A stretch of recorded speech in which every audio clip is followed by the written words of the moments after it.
La dévotion aux parrains est si profonde que certains hommes sont allés jusqu'à manger les cendres de leur Oyabun assassiné avant d'aller tuer son meurtrier. L'homme qui chante est un Oyabun, un parrain yakuza. L'image de même que les yakuza proposent à la population est cette image romantique puisée dans la tradition japonaise.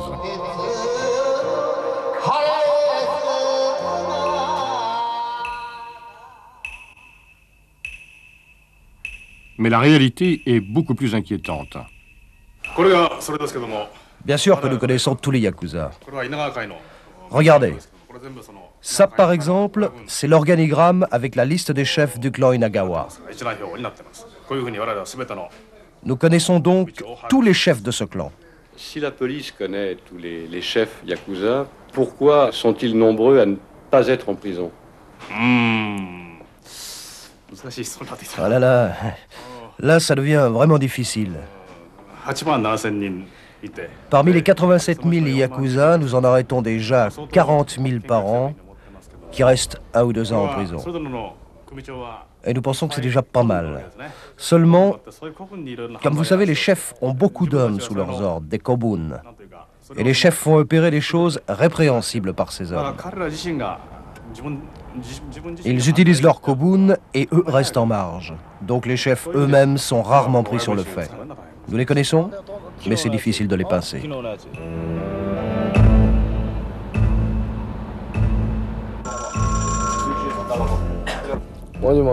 Allô, ici Hirasawa.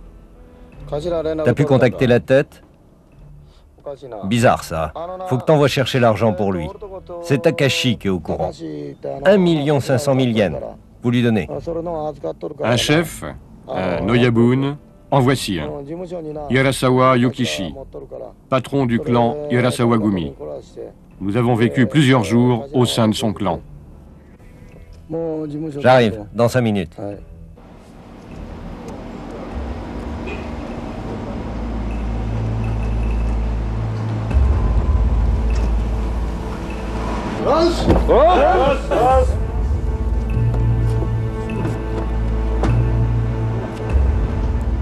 Au Japon, la mafia a pignon sur rue. Au vu et au su de tous, elle possède ses immeubles et ses locaux officiels.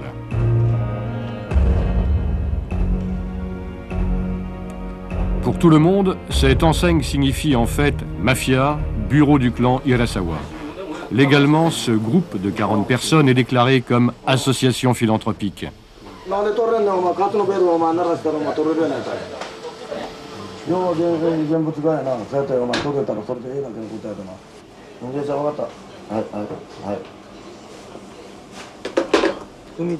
Pour devenir chef de clan, chacun a ses étapes. Moi, je suis chef du clan Hirasawa. Dans mon cas, mon chemin est passé par la maison de correction et la prison. Et c'est dans ces périodes que j'ai rencontré plein de gens. Et alors, tout naturellement, ils sont venus vers moi avec le désir de fonder une organisation. Et alors voilà. L'activité de mon groupe est en rapport avec les voitures, la pêche et puis la finance et quelques autres choses. Mais s'il vous plaît, ne me posez pas trop de questions là-dessus.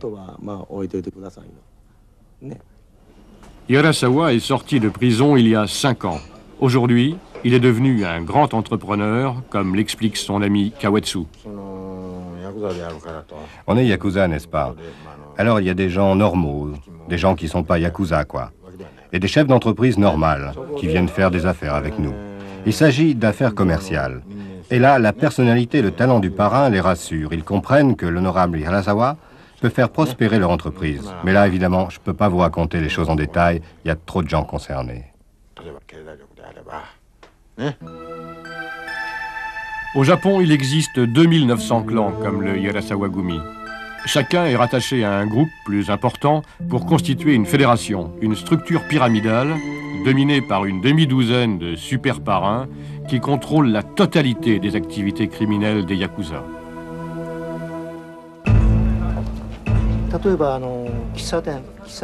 Les cafés et les petits restaurants versent tous les mois un revenu aux Yakuza pour qu'ils assurent une sorte de surveillance, virent les gens bourrés ou règlent divers problèmes.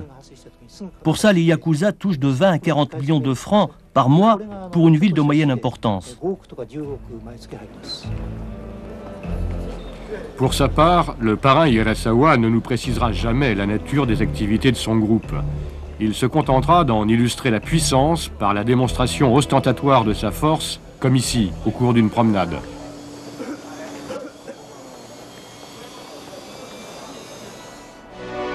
D'après la police, le revenu global des clans au Japon s'élève à 5 milliards de francs lourds.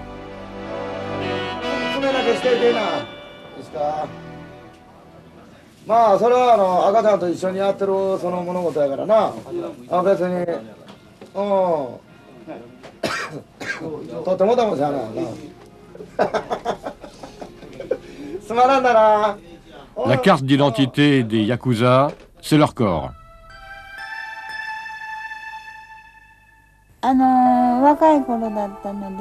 Il y a très peu de femmes Yakuza qui sont tatouées. J'étais jeune quand j'ai commencé et à l'époque, le motif de la pivoine et du lion était très à la mode. Il y avait même un film à l'époque et j'avais quoi, 14-15 ans.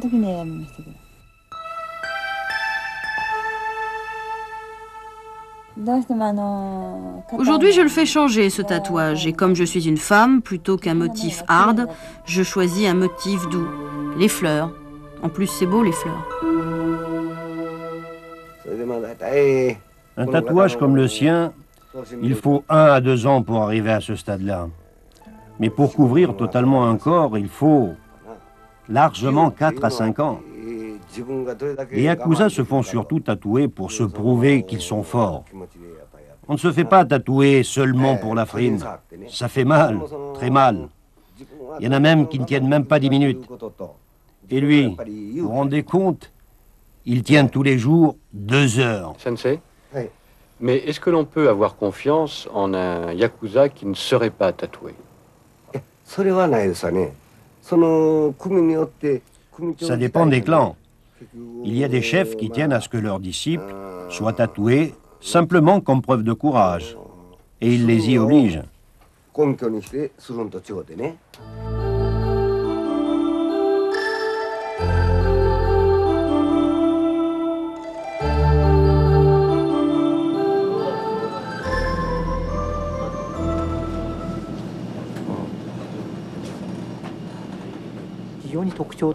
Ce qui est particulier, c'est qu'ils passent leur vie au téléphone. Ils ont tous en permanence un téléphone de poche et dans un petit clan, il y a au moins 10 téléphones qui sonnent en permanence. Par téléphone, ils règlent leurs paiements et quand il y a des matchs de baseball à la télévision, ils sont collés au téléviseur et ils font des paris. Ils parient sur tout. J'ai même fini par m'apercevoir qu'ils pariaient aussi sur les gagnants des matchs de baseball des lycéens. Nous vivons avec eux depuis plusieurs jours dans cette pièce de 20 mètres carrés. La caméra les observe, les fouille, sans qu'ils se rebiffent parce que Hirasawa Yukishi, leur Oyabun, leur a donné l'ordre de nous accepter. Alors, même si certains sont hostiles à notre présence, ils obéissent. Seulement, pour continuer à gagner de l'argent sous l'œil d'une équipe de télévision, ils codent leur conversation, se font discrets, prudents. La rue elle-même est surveillée par des caméras de télévision pour prévenir toute attaque d'un clan ennemi. Notre présence est d'ailleurs un facteur de trouble. Certains groupes Yakuza ont interdit à tous leurs clans de nous recevoir. Aussi, les groupes qui nous accueillent malgré tout prennent un risque très réel. Le parrain Hirasawa en est conscient. Notre présence l'inquiète. Mais il obéit à une loi extrêmement forte chez les Yakuza, la loi de l'amitié. J'ai accepté ce tournage parce que c'est une chaîne d'amitié qui vous a conduit jusqu'à moi. Et ce que je voudrais dire, c'est qu'il ne s'agit pas seulement d'un enchaînement de rencontres entre les gens normaux, les mass-médias et les Yakuza. Nous avons pu discuter, manger et boire, et ainsi passer de bons moments ensemble. Or, le jour où ce film sera diffusé, il y aura toutes sortes de réactions, des bonnes et des mauvaises. Mais dès maintenant, c'est une bonne chose. Et si je pouvais résumer, je vous dirais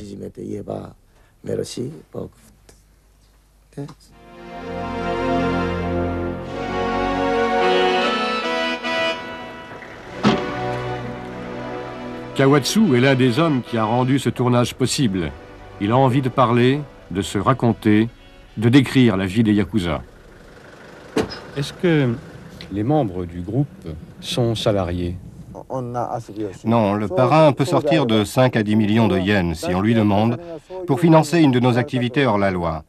Mais si on n'a pas une méthode pour faire fructifier cet argent, et si on dépense cet argent pour boire, entretenir des filles ou jouer, le parrain n'est pas content.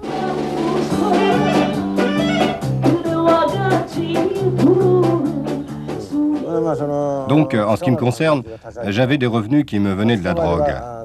Seulement, si je refais la même chose aujourd'hui, où c'est devenu très sévère pour la drogue, j'aurais de grandes chances de me faire emprisonner. Et ça, pour 10 ou 10-15 ans minimum. Faut dire que je trafiquais des quantités de 5, 10 à 20 kilos. Et ce serait foutu. Pourquoi avez-vous choisi le chabou, la drogue, plutôt qu'une autre activité? C'est assez simple, pour survivre. Au mur, derrière la table, gravés sur des plaquettes de bois, les noms des membres du clan disposés selon un ordre hiérarchique très strict. Les noms en rouge sont ceux des hommes en prison. Tous les Yakuza, un jour ou l'autre, connaissent les barreaux. C'est un passage obligé.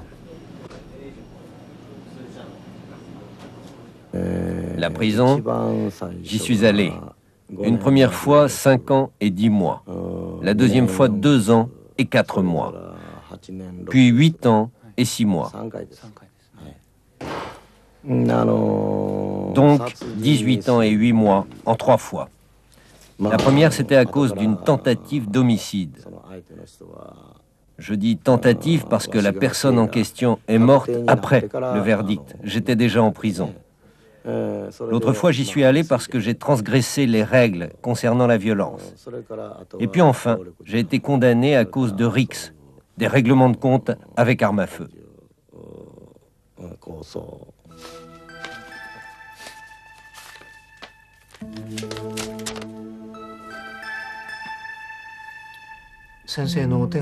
Maître, merci beaucoup pour vos lettres.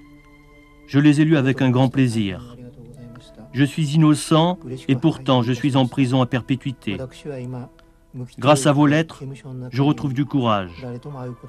Maître, les Yakuza existent depuis des siècles et sont probablement un mal nécessaire, mais personne ne veut le comprendre.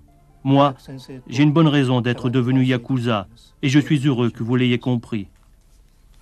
Des lettres comme celle-ci, l'écrivain Masaki Yasuda en reçoit des centaines. Les Yakuza emprisonnés se confient à lui, lui demandant un réconfort moral lorsqu'ils se sentent abandonnés.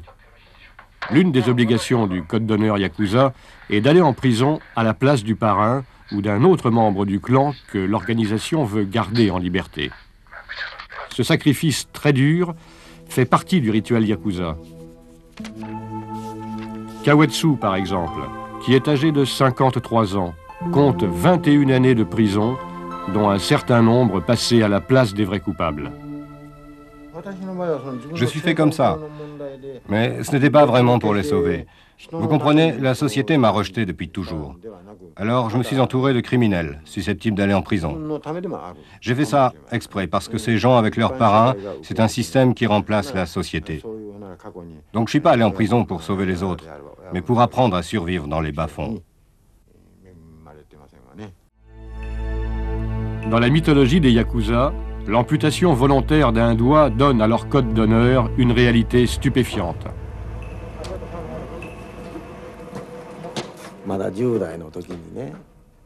Lorsque j'étais adolescent, je me suis coupé un doigt parce que mon frère aîné a eu des problèmes avec un clan à cause d'une affaire à laquelle j'étais mêlé. Pour arranger ça, j'ai fait tomber ma phalange et je l'ai remise au clan en question. J'ai donc essayé de résoudre le problème avec ce clan en me coupant le doigt. Cette pratique vient des samouraïs. Pour tenir correctement un sabre, le petit doigt est l'élément indispensable. La méthode traditionnelle est de commencer par se faire une incision tout autour de la phalange. puis on écarte la chair et on coupe. Mais aujourd'hui, on se le coupe d'un seul coup.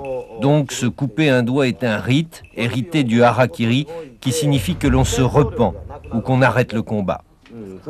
Un de mes hommes avait fait un truc qu'il fallait pas. Il a décidé de se repentir tout de suite.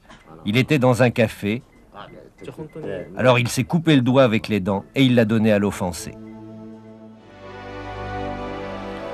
Pour que nous comprenions ces blessures dévoilées, ces repentirs exprimés, Kawatsu veut nous montrer la misère, l'exclusion sociale qui pousse tant d'hommes à devenir yakuza.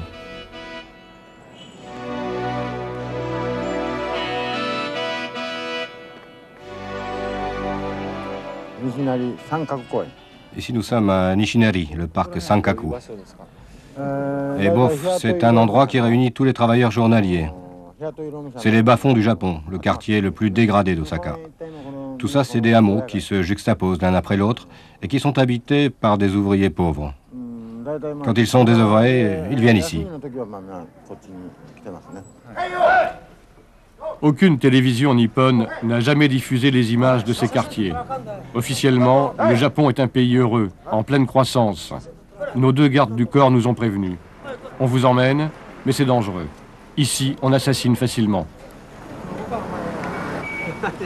Nos guides surveillent les alentours avec inquiétude. Nous sommes sur le territoire d'un autre clan. Jeux clandestins, arnaques, drogue, règlement de compte. La police en uniforme ne s'aventure jamais dans le quartier. Les yakuza la remplacent.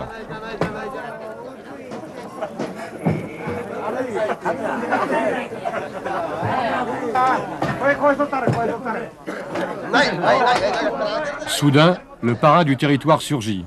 Il n'est pas content. On parlemente, il réfléchit, et à la fin, parce que le film ne sera jamais diffusé au Japon, il accepte de nous protéger si nous cachons son visage et ceux des hommes dont l'activité est manifestement illégale.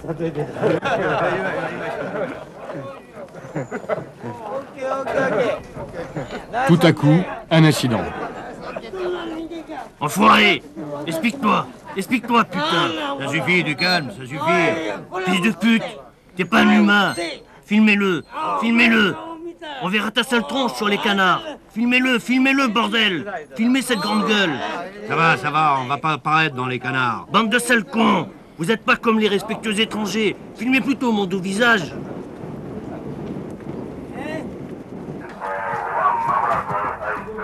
Vexé par l'altercation, le parrain nous prouve son pouvoir en nous faisant pénétrer dans une salle de paris clandestin. Ici, en parallèle, on parie sur tout. Course de chevaux, course cycliste, course de hors-bord.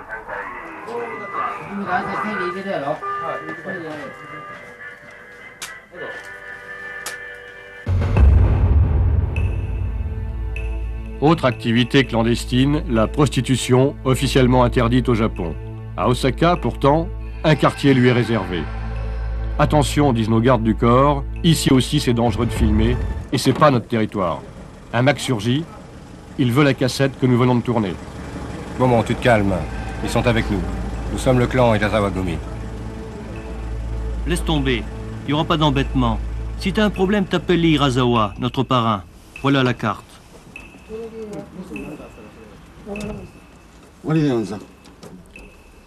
Un incident de ce genre est susceptible de déclencher l'une des innombrables guerres de clans qui ponctuent régulièrement l'actualité au Japon. Les groupes sont en permanence mobilisés. Ce matin-là, au quartier général du Hirasawa-gumi, l'atmosphère est tendue. Et elle est tendue pas seulement parce que le parrain, malade, est allé recevoir des soins à l'hôpital.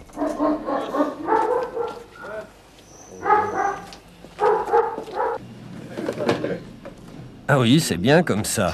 Sous la veste, ça ne se voit pas. Et puis c'est pas trop lourd. En fait, le clan est sur le pied de guerre. Hirasawa essaye son nouveau gilet pare-balles. Le responsable du secteur action nous dit « Une guerre se prépare ».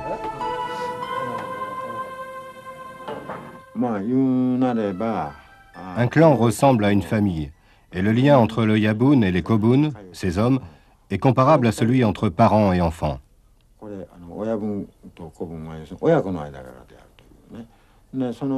Quand l'Oyabun a été outragé par un autre clan ou a perdu la face, ces hommes se vengent sans qu'il y ait d'ordre venant de l'Oyabun. Les Kobun se réunissent pour se préparer à la riposte et assassinent le responsable. Des fois, c'est sur l'ordre de l'Oyabun qu'on agit. Bien sûr, on est arrêté par la police. Mais on n'avoue jamais qu'on a assassiné pour l'Oyabun. La dévotion au parrain est si profonde que certains hommes sont allés jusqu'à manger les cendres de leur Oyabun assassiné avant d'aller tuer son meurtrier.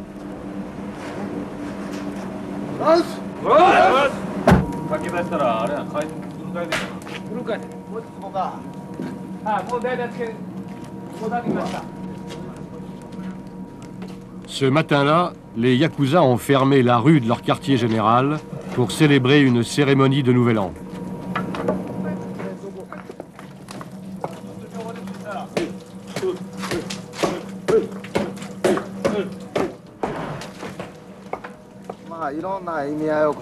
Cette cérémonie, c'est pour marquer la fin de l'année. Il y a plein de significations, ça dépend de chacun, de chaque famille.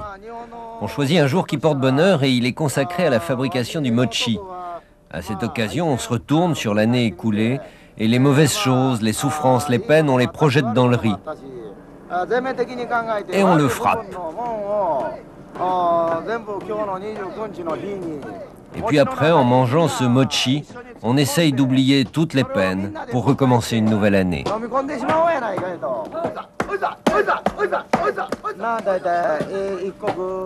Cette fois, on en a fait 130 kilos. Et ça fait combien de repas, ça? Enfin, on peut se nourrir toute l'année. Alors, comme il y en a beaucoup, Mega l'emporte et le distribue aux gens du quartier. En réalité, la population aimerait bien nous voir disparaître.